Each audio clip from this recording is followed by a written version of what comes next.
Hello hi groups రాసే అభ్యర్థులందరికీ స్వాగతం. ఆంధ్రప్రదేశ్ ప్రభుత్వం జాబ్ క్యాలెండర్కి సంబంధించి కొన్ని కసరత్తులు చేస్తున్నట్టుగా మీకు ఈనాడు దినపత్రికలు రావడం, ఆ తర్వాత వివిధ విభాగాధిపతులు ఇండియన్స్ పంపించడం ఇవన్నీ జరుగుతూ ఉన్నాయి. ఓకే, వారి ప్రయత్నాలు జరుగుతూ ఉన్నాయి. జాబ్ క్యాలెండర్ పైన ఆంధ్రప్రదేశ్ ప్రభుత్వానికి ఒక స్పష్టత ఉందని తెలుస్తోంది. ఆ స్పష్టత ప్రకారం వాళ్ళు ఇస్తారు. సో ఇది పాజిటివ్గా తీసుకుని వాళ్ళు పాజిటివ్గా తీసుకొని కాస్త ముందుకు వస్తే మీ ప్రయత్నాలు సఫలమవుతాయి. ఇప్పుడు ఈ వీడియోలో మనం Andhra Pradesh public service commission group 2కి సంబంధించి అటు ప్రిలిమ్స్ ఇటు మెయిన్స్ మనకు చదవాల్సిన వాళ్ళు, అలాగే మెయిన్స్ చదవాల్సిన వాళ్ళు, ఈ రెండు వర్గాల కోసం ఈ వీడియోను స్టార్ట్ చేయడం జరుగుతుంది. చాలామందికి గ్రూప్ 2 అనగానే ఎక్కడి నుంచి స్టార్ట్ చేయాలి, ఏ బుక్స్తో స్టార్ట్ చేయాలి, ఏ పాయింట్స్తో స్టార్ట్ చేయాలి, జనరల్గా అభ్యర్థులు ఎవరు ఏ స్టాండర్డ్ బుక్స్ వచ్చేస్తారా దాన్ని పట్టుకొని చదువుదామా లేకపోతే అని అనుకుంటా అంటారు. స్టాండర్డ్ బుక్స్ ఎంత అవసరమో ఆ బుక్లో ఏం కంటెంట్ ఉంది, ఏ ఓరియంటేషన్లో ఇస్తారు అని చెప్పడం అనేది చాలా గొప్ప విషయం. అది మనం సంవత్సరాల తరబడి మీకు చేస్తున్నాం. We are having 30 years excellence experience. ఇందులో మీరు గమనించాల్సింది ఆంధ్రప్రదేశ్ పబ్లిక్ సర్వీస్ కమిషన్ ఈ 5 సబ్జెక్ట్స్తో ప్రిపరేషన్ ప్రారంభిస్తే మనం చక్కగా ఉన్నట్టు ఉంటుంది. పరిస్థితులన్నీ మనకు నెగిటివ్గా ఉన్నప్పుడే మనం పాజిటివ్గా చేసుకొని ముందుకు రావాల్సి ఉంటుంది. ఈ 5 సబ్జెక్ట్స్ ఏమిటి? ఈ 5 సబ్జెక్ట్స్ గురించి మీరు కానీ చూస్తే నెక్స్ట్ లెవెల్లో మీరు కానీ చూడండి. ప్రిలిమినరీ సబ్జెక్ట్స్ నుంచి నేను 3 తీసుకున్నాను, మెయిన్స్ నుంచి 2 తీసుకున్నాను. ఇందులో మనకి మార్క్స్ కూడా నేను చెప్తాను ఎలా చేయాలో ఏమిటి అన్నది. సో ఈ 5 సబ్జెక్ట్స్లో ఏ ఏరియాస్ పైన ఫస్ట్ ఫోకస్ చేయాలో చెప్తాను. బుక్ పేరు ఎవరైనా చెప్పేస్తారు, ఐఎమ్ నాట్ ఇంట్రెస్టెడ్. సో ఇది చేయకపోయే ముందు నేను మీతో ఒక్క నిమిషం మాట్లాడుతున్నా. శ్రీ మేఘనా శిక్షణ సంస్థ తరపున గ్రూప్ 2 కొత్త బ్యాచ్ ప్రారంభమవుతుంది. ఈ గ్రూప్ 2 కొత్త బ్యాచ్ అనేది నేను ఇప్పటి వరకు కూడా ఎవరైనా అడిగితే హెల్ప్ చేయడము, చెప్పడం, పంపించడమే తప్ప ఇది ఇప్పుడు అఫీషియల్గా అనౌన్స్ చేస్తున్నాను. మీరు గమనించుంటారు, జాబ్ క్యాలెండర్ వచ్చినప్పుడు కూడా నేను వీడియో చేయదలుచుకోలేదు. కారణం నాకు స్పష్టంగా క్లారిటీ వస్తే తప్ప దేనిపైన రెస్పాండ్ అవ్వను. ఆ రోజు తొలిసారి పత్రికలో వచ్చినప్పుడు నేను చెప్దాం అనుకున్నాను, బట్ వెంటనే రియలైజ్ అయ్యాను, అన్నీ కనుక్కున్న తర్వాత చేద్దామని చెప్పాను. ఇప్పుడు మనం స్టార్ట్ చేస్తున్నాం.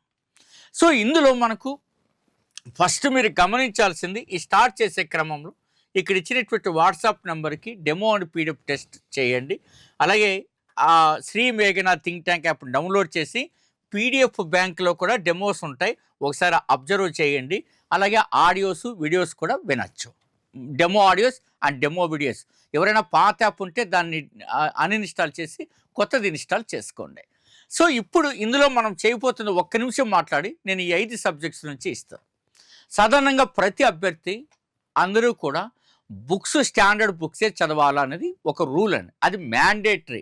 ఇది ఆంధ్రప్రదేశ్ పబ్లిక్ సర్వీస్ కమిషన్ పోటీ పరీక్షలకే కాదు, ఎంటైర్ ఇండియాలో ఇది ఒక కల్చర్లా ఉండాలి.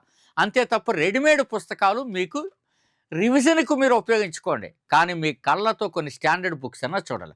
అలా చూడలేము సార్, మాకు సమయం లేదనుకుంటే ఇదిగోండి, మనం 5 సంవత్సరాలు 30 సంవత్సరాల అనుభవంతో 5 సంవత్సరాలు నిరంతరం కష్టపడి 80 మూల గ్రంథాలను తీసుకొని మనం సబ్జెక్ట్స్ని ఇలా తయారు చేయడం జరిగినది. నా చేతిలో కూడా పట్టవు చూడండి ఇలాగ.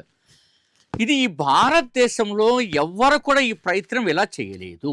ఒక బిట్టి ఎక్కడ పడుతుందో ఎక్కడ పడదో అనేది మినిమం మీకు అది తెలిసి ఉండాలి. ఎక్స్పర్ట్స్కి మ్యాక్సిమం మీ సమస్యను పరిష్కరించడము జరిగినది. ఇంత పుస్తకాలు అన్నీ విడివిడిగా కూడా చివరిలో చూపిస్తాను, చివరిగా ఓపికగా ఉండండి. ఇప్పుడు నేను సబ్జెక్ట్లోకి వెళ్తా, చివరిలో చూద్దాం. ఇలా తయారు చేసి చదవడం ఏమైనా కష్టమా మీకు? ఆ రకమైనటువంటి పరిస్థితి ప్రత్యేకంగా మీకు ఉండాలి మిత్రులారా. రైట్, నేను వెళ్తా ఉండా, చూద్దాం. ఈ 5 సబ్జెక్ట్స్లో ఫస్ట్ మీకు ప్రిలిమినరీలో లాస్ట్ టైం జరిగినటువంటి గందరగోళ ఎపిసోడ్ మీకు తెలుసు. 1:100 వస్తేనే అతి తక్కువ మార్కులకి మెయిన్స్కు రావడం జరిగింది చాలామంది. ఈసారి ప్రభుత్వం 1:100 ఇచ్చే అవకాశం లేదని ఇప్పుడు మనం మాట్లాడుకునే సమయం వరకు తెలుస్తుంది. సో కాబట్టి కేర్ఫుల్గా ఉండాలి. ఇండియన్ హిస్టరీ మీరు స్టార్ట్ చేయాలా? ఇండియన్ సొసైటీ స్టార్ట్ చేయాలి, జియోగ్రఫీ ఇండియా స్టార్ట్ చేయండి, వరల్డ్ వదిలేయండి, ఏం పెద్ద నష్టం లేదు. దాన్ని పట్టుకొని ఊరికే సమస్యలు, ఎందుకంటే ఇది ర్యాంకింగ్కి రాదు కదా, కాబట్టి అది వదిలేస్తాం. ఇందులో మీకు చూడండి, ఇందులో మనకి 90 మార్కులు అంటే వరల్డ్ జాగ్రఫీతో కూడా కలిపితే ఈ 90 మార్క్స్లో మీరు ఇవి చేసినా చాలు. ఇంకా మీకు మెంటల్ ఎబిలిటీ అది ఎన్నో కొన్ని మార్కులు వస్తాయి, తర్వాత చూద్దాం. అది నోటిఫికేషన్ వచ్చిన తర్వాత ఇమ్మీడియట్గా మీరు చేయాల్సిన పని Indian history, Indian society, geography. అయితే ఇది ఈ 5 చదవాలా. ఈ 5 ఫస్ట్ చేయాల్సింది ఇది మెయిన్స్. ఎందుకంటే 150 మార్కుల్లో ఎలాగైనా మనం 135 తేవచ్చు. మనం లాస్ట్ టైం మన జరిగినట్లో 140+ ఇవ్వగలిగాం. కొన్ని ఇండైరెక్ట్గా పాలిటీలో 2-3 బిట్లు ఉన్నాయి, అవి తీసినా మనం బెస్ట్ స్కోర్ ఎలా ఇవ్వగలిగాం, ఈ ప్రాసెస్ వల్లే మనం చేయగలిగాం మిత్రులారా. సో ఇది మన ఏపీ హిస్టరీ, ఇండియన్ పాలిటీ, ఇది పర్ఫెక్ట్గా రావాలి మనకు. ఇందులో మీరు స్టాండర్డ్ బుక్స్ ఎంచుకోవాలంటే స్టాండర్డ్ బుక్స్ వచ్చి కూడా నేను మంచి వీడియో చేస్తాను, ఆ వీడియో చాలా సూపర్గా మీకు చేసిస్తాను. ఇవి చదువుతూ ఇది Indian history, Indian society, geography ఎలా చదవాలా అంటే మనకున్నటువంటి టైము, ఇప్పుడు నేను టైం కూడా వేసిస్తాను చూడండి. ఆ టైంని ఎలా వేసిస్తానో చూడండి మిత్రులారా. సో ఇప్పుడు టైంలో మీరు కానీ చూస్తే మీకు టైం ఎట్లా, ప్రిపరేషన్ టైం ఎలా ఉండాలనేది చాలా ఇంపార్టెంట్. ప్రిపరేషన్ టైంలో మీరు ఫస్ట్ కానీ గమనిస్తే ఈ ప్రిపరేషన్ ఎట్లా ఉండాలంటే, మీరు ఎంతైనా టైం తీసుకోండి, ఆ టైం ఎంతో మీ చాయిస్ నేను చెప్తాను. మీకున్నటువంటి సమయంలో ఫస్ట్ మీరు చేయాల్సింది ఏంది మిత్రులారంటే, మీకున్న టైంలో mains AP history and Indian constitution ఉంది కదా, ఇవి స్టార్ట్ చేయమన్నాను కదా. మీకున్న టైంలో వీటికి ఇండియన్ పాలిటీకి 60% టైం కేటాయించాలి. ఇది గుర్తుపెట్టుకోండి, ఇది మ్యాండేటరీ రూల్ అనమాట. 60% టైం వీటికి కేటాయించాలి. మీరు ఎన్ని గంటలకు పట్టుకుంటే అన్ని గంటలు 60%. రిమైనింగ్ ప్రిలిమినరీ ఇందాక నేను చెప్పాను కదా 3 సబ్జెక్టులు, అది మీకు ఎంతో కొంత చదివి ఉంటారు. ఇది చాలా లోతుగా కూడా వెళ్ళాలి. ఎంత లోతుగా వెళితే అంత ఈజీగా ఇచ్చినా మీరు ఆన్సర్ టక్కని చేయగలుగుతారు. మనందరూ పొరపాటు చేసింది అక్కడ, ఆ పొరపాట్లు కూడా మీ దృష్టికి తీసుకొస్తాను. అభ్యర్థులు చేసిన పొరపాటు, ప్రిలిమినరీలో మీరు రిమైనింగ్ 40% పెట్టాలి. Remaining 40% time. ఇప్పుడు నేనేం చెప్తానంటే, ఇది 1 మంత్ ఇట్లా నడిచిన కంప్లీట్ అయిన తర్వాత మీరు ఏం చేయాలా, 60% మెయిన్స్కి, 40% దీనికి ఇవ్వాలి. ఇప్పుడు ఇంకా మీరు కన్ఫ్యూజ్ అవ్వనంటే ఇంకో మాట చెప్తా. ఈ టోటల్ టైంలో మీరు ఎలా అలొకేట్ చేసుకోండి. ఈ టోటల్ టైంలో మనకు మళ్ళీ 25% తొలి రోజు నుంచి రివిజన్కి రావాలండి. ఇది మ్యాండేటరీ. తర్వాత 30%కి తీసుకెళ్తాము. ఫర్ ఎగ్జాంపుల్, ఇప్పుడు మీరు 6 అవర్స్ చదవదలుచుకున్నారు అనుకోండి. ఉదాహరణకు ఎగ్జాంపుల్గా మనం తీసుకుంటే 6 అవర్స్లో మనకు 60% ఎంత, 6×36. అంటే మనం గమనించాల్సింది ఇక్కడ 6 అవర్స్లో 60% ఏమో మెయిన్స్కి వెళ్తుంది, అలాగే 40% ఏమో ప్రిలిమినరీకి వెళ్తుంది. సో ఇందులో ఈ టోటల్ టైంలో మళ్ళీ 25% దేనికి వెళ్తుంది, మనకు రివిజన్కి వెళ్తుంది. ఈ సూత్రం చాలా ఇంపార్టెంట్. మన ఈ రివిజన్ సూత్రం వల్లే ఫెయిల్ అవ్వడం వల్లనే అభ్యర్థులు ఎక్కువ ఫెయిల్ అయ్యారు. ఇందులో మనకి 25% మీరు గమనించండి. అంటే మనం కానీ గమనించాల్సింది 1.5 అవర్ రివిజన్కి వెళ్ళిపోతుంది. మిగిలిన మనకి 4.5 గంటల్లో మనకి 60% ఏమో మెయిన్స్కి, 40% ప్రిలిమినరీకి. ఈ రూల్ పాటించాలి, అప్పుడు మనం కరెక్ట్గా ఉంటాం. మన ఏపీ హిస్టరీలో మనకు బిట్లు ఈజీగా కనిపించినా ఒక 15-16 బిట్లు కఠినంగా ఉన్నాయి. మిగిలిన ఈజీ కనిపించినా ఎక్కువ సబ్జెక్ట్ తీసి బిట్గా రావడం వలన కన్ఫ్యూజ్ అయిపోయారు. ఆ కన్ఫ్యూజ్ పోవాలంటే ఈ రివిజన్ చాలా అవసరం. ఇందులో మీరు ఏం చేయాలంటే కన్సిస్టెన్సీ మెయింటైన్ చేయాలా. అది మెయింటైన్ చేయాలంటే నేను 2 సూత్రాలు చెప్తాను. మీరు ఎప్పుడైనా చూడండి, జన్మలో ఎంత కఠినమైన బిట్ ఇచ్చినా స్కోర్ చేసేవాళ్ళు ఉన్నారు, కొద్దురన్నా ఉంటారు. మనలో నుంచి ఒక ర్యాంకర్ పుట్టుకొస్తున్నప్పుడు మనం ఎందుకు ఒక ర్యాంకర్గా తయారవ్వకూడదు అన్న ప్రాథమిక సూత్రమే నీ విజయానికి పునాది పడుతుందన్నది నువ్వు గట్టిగా ఆలోచన చేసుకోవాలి. ఈ సూత్రం పైనే నీ ప్రిపరేషన్ అంతా రన్ అవ్వాలి. రెండోది, నువ్వు ఈ గ్రూప్ 2కి ప్రిపేర్ అవుతున్నట్టుగా బంధువులతో కానీ స్నేహితులతో కానీ చెప్పడానికి వీల్లేదు. ఇది ఒక పెద్ద హెడేక్, హర్డిల్ అవుతుందన్నమాట.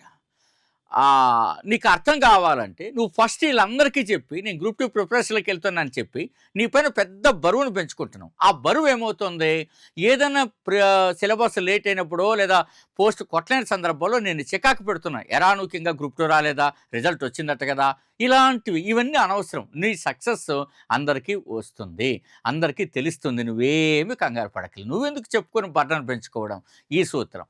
నెక్స్ట్, నువ్వు చదివేటువంటి ఏ మెటీరియల్ అయితే ఉంటుందో, ఏ రకమైన వ్యూహం ఉంటుందో కొంతన్న స్వార్థంతో వెళ్ళండి. అన్నీ చెప్పేయకూడదు అనమాట మనకు. అది చాలా సూత్రం. నేను 30 ఏళ్ళుగా నా స్టూడెంట్స్ని గమనిస్తున్నాను. అందుకే మన వాళ్ళు ఎవరికి షేర్ చేసుకోరు. నా వీడియోనే షేర్ చేయరు. ఇంక నేనేం చేయాలి? నచ్చినా వాళ్ళు చెప్తాం, మేము చేయమన్నట్టు మాట్లాడుతుంటే నేనేం చేయాలి? ఇంకా ఆ కొన్ని పాయింట్స్ అందరికీ వెళ్ళిపోతాయని. సో కాబట్టి ఫస్ట్ మీరు గమనించాల్సింది అది. సో ఈ రకమైనటువంటి ధోరణి నువ్వు పెట్టుకొని కన్సిస్టెన్సీగా ఒక రాత్రంతా చదివేయడం, మరుసటి రోజు అంతా నిద్రపోవడం, ఇలా ఉండకూడదు. అలా ఫస్ట్ 6 అవర్స్తో స్టార్ట్ చేయండి సార్. 8 అవర్స్ 10 అవర్స్ పక్కన పెట్టండి. ఈ 6 అవర్స్ తోటి మీరు కానీ స్టార్ట్ చేయండి. మెల్లిగా దాన్ని 7కి 8కి ఇంకా పీక్ మూమెంట్కి 10కి వెళ్దాం. అంతే తప్ప మొట్టమొదట్లోనే 10 గంటలు కూర్చోవాలి, 12 గంటలు కూర్చోండి, ఇలాగ ఒగ్గ పెట్టుకొని కూర్చొనే దరిద్రం అవ్వద్దండి. అవంతా అనవసరం మనకి. I'm not interested. ఆ ప్రిపరేషన్ ఉండకూడదని నేను కోరుకుంటున్నాను. మీకు అర్థమవుతుంది కదండి. ఇప్పుడు నేను చెప్తున్నా చూడండి. ఇప్పుడు మీరు చూస్తే మిత్రులారా, అనేక రకాలైనటువంటి వాటిలో మీరు కానీ గమనిస్తే చాలా ప్రధానమైనటువంటి అంశాలను మీరు నెక్స్ట్ మనం కానీ చూస్తే చాలా ప్రముఖమైనటువంటి అంశాలు మీకు కనపడతాయి. ఇందులో చూడండి, సూపర్ స్ట్రాటజీ కోర్స్. ఇందులో ఇప్పుడు నేను చెప్పాను ఇట్లాంటి వ్యూహాలు మెయిన్స్కి మనం 160 వ్యూహాలు ఇస్తారు. ఈ 160 వ్యూహాలే మనకు ఫస్ట్ అవుతుంది. ఎవరు చెప్పాలండి? ఇప్పుడు ఏదైనా ఒక టాపిక్ తీసుకుని ఎలా చదవాలని ఎవరు చెప్పాలి?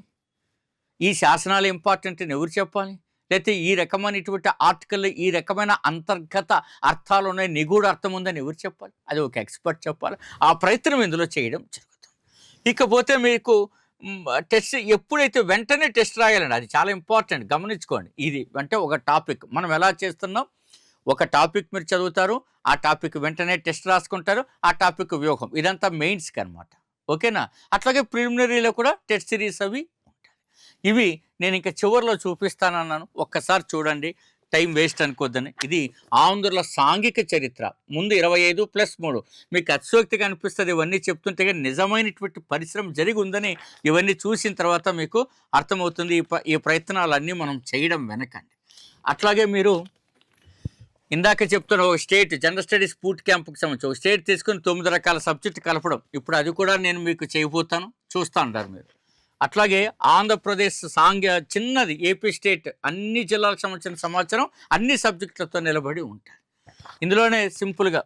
ఇక భారతదేశ చరిత్ర, నేను హిస్టరీలో పిహెచ్డీ చేయడం వల్ల అనేక రకాల పుస్తకాలను పరిశీలించి ఒక సులభమైన పద్ధతిలో ఎలా తీసుకొచ్చాను. దానివల్ల మీకు ఏమవుతుంది, ఏం చదవాలో ఐడెంటిఫై అవుతుంది.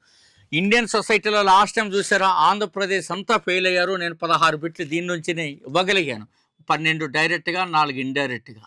సో ఇవి నేను ఎక్కువ అంబేద్కర్ యూనివర్సిటీ వాడాను. నెక్స్ట్ సైన్స్ అండ్ టెక్నాలజీ, ఇవి డిఆర్డిఓ, ఇస్రో సైట్స్, సృజన పోర్టలు, తర్వాత రకరకాల ప్రధానమంత్రి కార్యాలయం నుంచి ఒక రిపోర్ట్ ఉంటుంది, అట్లాంటివి ఇవన్నీ తీసుకొచ్చి కలిసి చేసింది. అందుకే దీంట్లో కూడా మనం 110+ ఇవ్వడం మన గతమైన మనం చూసాం. ఇది భారత రాజ్యాంగం, ఇండియన్ కాన్స్టిట్యూషన్ 14 పుస్తకాల నుంచి వచ్చింది. ఒక్క బిట్ డీడీ బస్సులో ఉంది, అదే మినీ కాన్స్టిట్యూషన్, మినీ ఇండియా రాజ్యాంగం అని దేని 42వ రాజ్యాంగ సవరణలు ఇచ్చారు కదా, షెడ్యూల్స్ ఆర్టికల్స్, అది దాంట్లో ఉంది, డీడీ బస్సు దాంట్లో ఉందన్నమాట. నెక్స్ట్ ఇది ఓన్లీ నేషనల్ మూవ్మెంట్లోనే ఓన్లీ ఏంటిది, సో మనకు ఆధునిక భారతదేశ చరిత్ర ఇందాక చూపించింది ఏన్షియంట్ మీడియా. కరెంట్ అఫైర్స్ ఇట్లా పక్కాగా ఎప్పటికప్పుడు ఆధునికంగా మనం తయారు చేసుకోవాలండి. మీదైన నోట్స్ ఉండాలండి, నేను చెప్పేది అది. అట్లాగే ఇండియన్ ఎకానమీ ఒక సుప్రసిద్ధంగా మీరందరూ భయపడి ఇండియన్ ఎకానమీ సులభం, మీరు ఎప్పుడు కరెంట్ ఇండియన్ ఎకానమీ ఎక్కువ చదవాల్సి ఉంటుంది. నేషనల్ ఇన్కమ్, ఇన్ఫ్లేషన్ అవి బేసిక్స్ నేర్చుకుంటారు, అవి ఫ్రీగా యూట్యూబ్లో చెప్పిస్తాను, నేను చూడొచ్చు మీరు. ఇది ఏపీ ఎకానమీ, రైట్ మిత్రులారా. అలాగే జెండర్ స్టడీస్లో మళ్ళీ మనకు సుస్థిరాభివృద్ధి ఒక సపరేట్ పార్ట్గా కూడా చేస్తుంటాం ఎప్పుడు. ఇది చాలా సో ఇవన్నీ చూశారు, ఉపయోగించుకొని ఇక మీరు ముందుకు వస్తారని ఆశిస్తూ నేను మళ్ళీ మీకోసం ఒక ప్రత్యేకమైనటువంటి అంశంలోకి వస్తున్న చివరిలో. ఇది మీరు గమనించాల్సిన ఒక ప్రముఖమైనటువంటి అంశం. మిత్రులారా, ఈ సూచనలు ఎప్పటికప్పుడు ఫాలో అవుతూ ఉండండి. All the very best, me doctor Gopal Reddy.